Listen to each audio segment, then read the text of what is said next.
नमस्कार.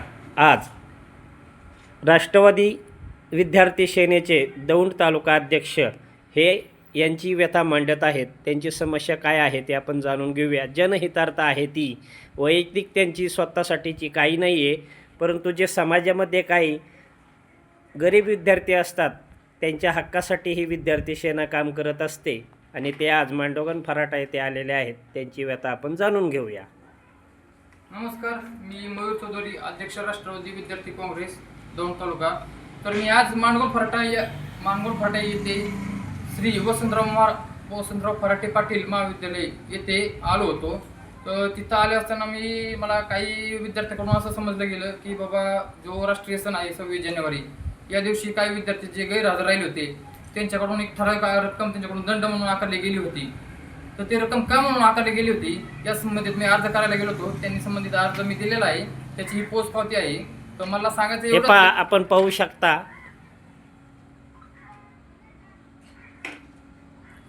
माझं म्हणणं एवढंच आहे की बाबा तुम्ही हे कोणत्या बेसिसवर तुम्ही हे दंड आकारले जातात, असा कुठला नियम आहे बाबा, GR आलेला आहे का बाबा तुम्ही दंड म्हणजे तुमचं महाविद्यालय हे विद्यार्थ्याकडून दंड आकारू शकतं? आजपर्यंत माझ्या नजरेत असा कुठला GR आलेला नाही, हे मी तर सांगतो. पण तुमच्याकडून नजर असेल तसं सांगा.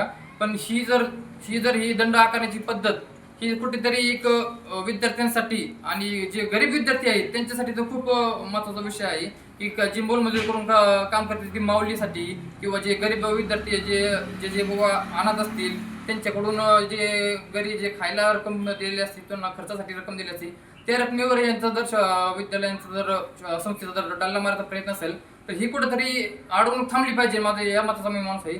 मला फक्त एवढंच विनंती आहे की यावर फक्त असं धर्मादाय आयोगाचं काही नियंत्रण आहे का, शासकीय नियंत्रण आहे का, शिक्षणाधिकाऱ्यांचं नियंत्रण आहे का? त्यांनी याबद्दल तातडीने पाठपुरावा करून काय असेल ती कारवाई करावी, माझी एवढीच विनंती आहे. व ज्या विद्यार्थ्याकडून त्यांनी ठराविक रक्कम आकारले गेले त्यांची मी तुम्हाला सदर माहिती त्यांनी मला देणार आहे, ते एक ठराविक दिवसानंतर देणार आहे, ते सुद्धा मी सादर करणार आहे. तरी तुम्ही मला फक्त हा प्रश्न विचारत आहे की तुम्ही असं कोणत्या बेसिसवर तुम्ही दंड आकारलेला आहे, तुम्ही त्यांच्याकडून का म्हणून पैसे घेतलेले आहेत, शेअरबद्दल मी तुम्हाला प्रश्न विचारणार आहे, ते तर तुम्ही मला उत्तर द्यावं, हीच माझी नम्र विनंती आहे. अजून आपल्याला काय सांगायचं आहे का? नाही, माझा फक्त आक्षेप फक्त या विषयावर आहे की त्यांनी ठराविक रक्कम जो दंड आकारलेला आहे ते कशासाठी आकारलेला आहे. ही सरळ लूटमार चालू आहे विद्यार्थ्यांकडून घेण्याचे एक षडयंत्र आहे की बाबा तुम्ही तुमचे खिशे भरण्यासाठी विद्यार्थ्यांच्या जे हे दिलेलं असतं खर्चासाठी पैसे दिले असतात घरच्याकडून, त्यांच्याकडून ते खर्चाचे पैसे जर तुम्ही जर त्यांच्यावर डल्ला मारत असेल तर तुम्ही किती शिक्षण सम्राट आहेत हे मी तुम्हाला हे करतो. आणि या शासकीय संस्था तुम्ही जे उभारता हे पैसे कमवण्यासाठी उभारता का, मला हा पण प्रश्न महत्त्वाचा पडतो ना.